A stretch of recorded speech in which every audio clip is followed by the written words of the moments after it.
Hello and namaste to all of you. For today's session, I'll be telling you about chemical examination of urine. The chemical examination of urine is most commonly carried out in case of surgery or outpatient clinics. By a nurse or using commercially prepared test strips. So, these are the narrow plastic strips that can hold test pad arranged in a row. So the test pads they have chemicals in them. When strip is briefly but completely dipped into urine, the test pad it will absorb the urine and a chemical reaction changes the color of these test pads. Any nurse or the biochemical scientist or a technician, he compares the color change for each reaction pad to a color chart. This color chart is basically provided with your test strips to determine the result. So, for each test, each reaction pad it must be evaluated at the appropriate time. So, if too little time or too much time has passed since the reaction, the nurse or biomedical scientist they may get incorrect results. So, to reduce these timing problems and to eliminate the variations in color, the and interpretations, instruments may be used to read the reaction color on each test pad. So, most frequent tests performed, chemical tests that are performed using reagent test strips are basically your specific gravity, your pH, protein, glucose, ketones, blood, leukocyte esterase, nitrite, your bilirubin, urobilinogen. Some reagent test strips they also have a test pad for ascorbic acid, that is your vitamin C basically. So, first of all, specific gravity. So, the first test, specific gravity, is usually a physical characteristic of urine and it is a measure of urine concentration. So, however, this physical characteristic it can be determined using chemical tests. So, there is no abnormal specific gravity values, and this test simply indicates how concentrated the urine is. And specific gravity measurements are basically the comparison of quantity of chemicals dissolved in urine water and compared to your pure water. So, if there were no solutes present, the specific gravity of urine would be 1000, which will be same as your pure water. And a urine specific gravity of 1000 is physically actually impossible since because if a person drinks huge amount of water or receives IV infusions of large volumes of water, the urine specific gravity can be as low as 1.002, not less than that.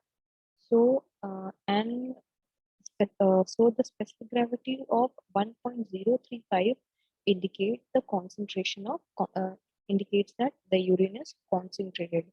So when there is a lot of dissolved chemicals and limited amount of water, so knowing the urine concentration helps the healthcare providers and it decides if the urine specimen they are evaluating is best one to detect a particular substance. For example, if they're looking for very small amount of protein, a concentrated urine specimen would be the best sample. So therefore, your doctor will ask you to collect a first morning urine specimen. Now, pH is not very useful test, and it would second is your pH. So pH is not very useful test, and it would rarely play a significant part in diagnosis or treatment. So as with a specific gravity, there are no abnormal pH values, and the kidney plays an important role in maintaining acid-base balance of the body. Therefore, at any conditions that produce acids or bases in the body, or in case of ingestion of acids or bases, it will directly affect urine pH. Diet, it can modify urine pH. A high protein diet or consumption of cranberries will make your urine more and more acidic. So in contrast, in case of vegetarian diet, low carbohydrate diet or injection of citrus fruit will make your urine more and more alkaline. So, some of the substances dissolved in urine will precipitate out to form crystals if pH is appropriate.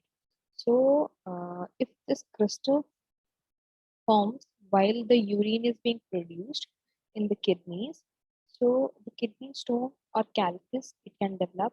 So, by modifying urine pH through diet or medications, the formation of these crystals can be reduced or eliminated. For protein, normally the amount of protein is specifically in case of albumin in urine is undetectable. So when urine protein is high, you have conditions called proteinuria, and this can be an early sign of kidney disease. And for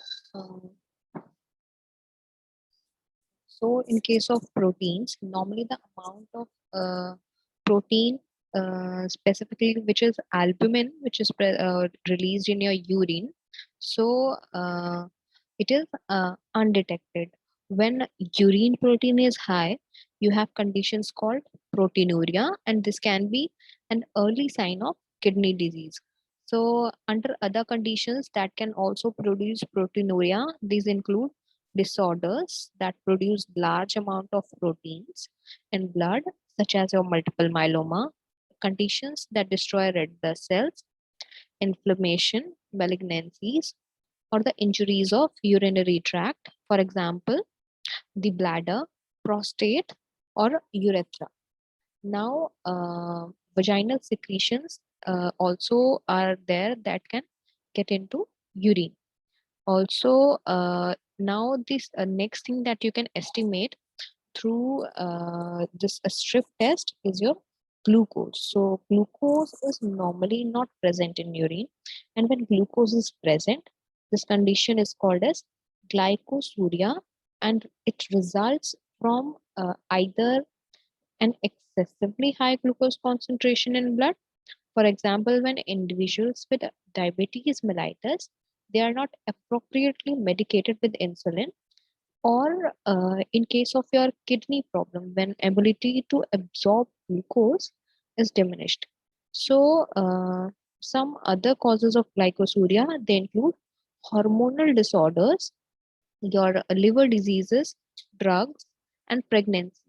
So if glycosuria occurs, your blood and urine will need to be tested and further to identify the cause. Next, what you assess in urine is your ketones. So ketones are the intermediate products of fat metabolism. So this happens when protein person does not eat enough carbohydrate.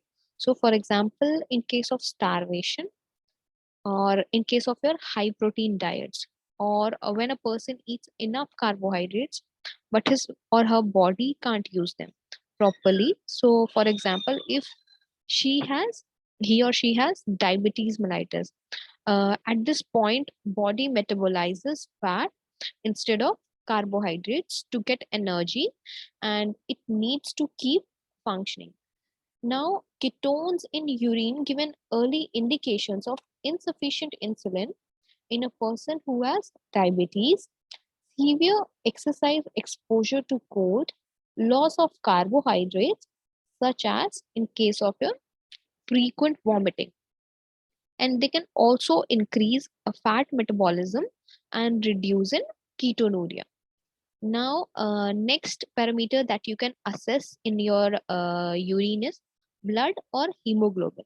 So this test is used to detect basically hemoglobin from red blood cells in the urine. So small number of RBCs they are normally present in urine during your microscopic examination, and they usually result in a negative test. So, however, the number of RBCs increase, it creates a positive test result. So, even small increase in your A small increase in the amount of RBCs in urine, these are very significant. So numerous diseases of kidney and urinary tract, as well as trauma, medication, smoking, or in case of your strenuous exercises, they can cause you hematuria, RBCs in urine, or hemoglobinuria, or hemoglobin in your urine. So this test cannot determine the severity of disease.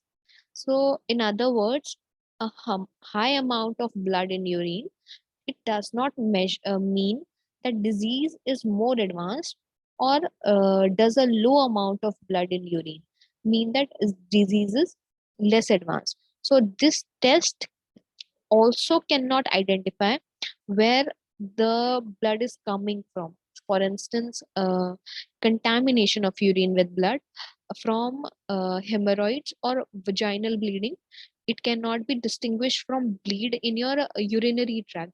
So this is why it is important to collect urine specimen correctly, and for women to tell their doctor that they are mensurating at the time they are asked to collect the urine sample. So sometimes a chemical test for blood urine is negative, but the microscopic examination, it shows increased number of RBC. And now when this happens, the laboratory tests the samples for ascorbic acid, that is your vitamin C. It can because vitamin C can interfere with accuracy of your test results, and they may falsely or low falsely be negative. Next parameter that you estimate in urine is your leukocyte esterase. Now, leukocyte esterase is an enzyme present in most white blood cells. Normally, few white blood cells are seen in your microscopic examination, and they are present since they are present in urine, and this test is negative. When the number of WBCs in urine increases significantly, this screening test will become positive. And when the number of WBC count is in urine is high, it means that there is inflammation somewhere in your urinary tract or kidney. And as with blood test, it's important to collect urine specimens correctly in order to prevent contamination with vaginal secretions that can contain WBCs. So the most common cause of WBCs in urine, that is leukocyturia, is a bacterial infection. For example, in case of your bladder infections. Now, next parameter that you can assess in urine is your nitrite. So this test can identify many urinary tract infections, that is your UTIs, and bacteria can convert nitrate in your system to nitrite. So, however, you can have urinary tract infection despite a negative nitrite test, because this is because not all bacteria are capable of converting nitrate to nitrite, and normally urinary tract and urine are sterile. Next and very important parameter that you can assess in urine is your bilirubin. So, bilirubin is not present in urine of normal healthy individuals. Instead, bilirubin is formed in liver. So, the liver makes bilirubin using hemoglobin of old RBCs that are that are removed from your circulation, and bilirubin is then processed by intestine. However, in certain liver diseases such as biliary obstruction or hepatitis, conjugated bilirubin leaks back into bloodstream and is excreted in urine. So the presence of bilirubin in urine is an early indicator of liver disease, and it can occur before any other clinical symptoms, and it can be detected even before jaundice, so which is the yellowish discoloration of skin develops. Now, last parameter that you can also assess in your urine is your urobilinogen. Urobilinogen is normally present in urine in low concentration, and it is formed in intestine from bilirubin, and a portion of it is absorbed back into the bloodstream. This test helps identify liver disease as well as conditions associated with increased RBC destruction. So when urobilinogen is high in urine, it can mean you have conditions when the red blood cells are breaking down and releasing hemoglobin, or a liver disease or hepatitis or cirrhosis. So when urine urobilinogen is low or absent, it can mean hepatic or biliary obstruction. So this was all for chemical examination of urine. So I will meet you in next class. Until then, take care and bye.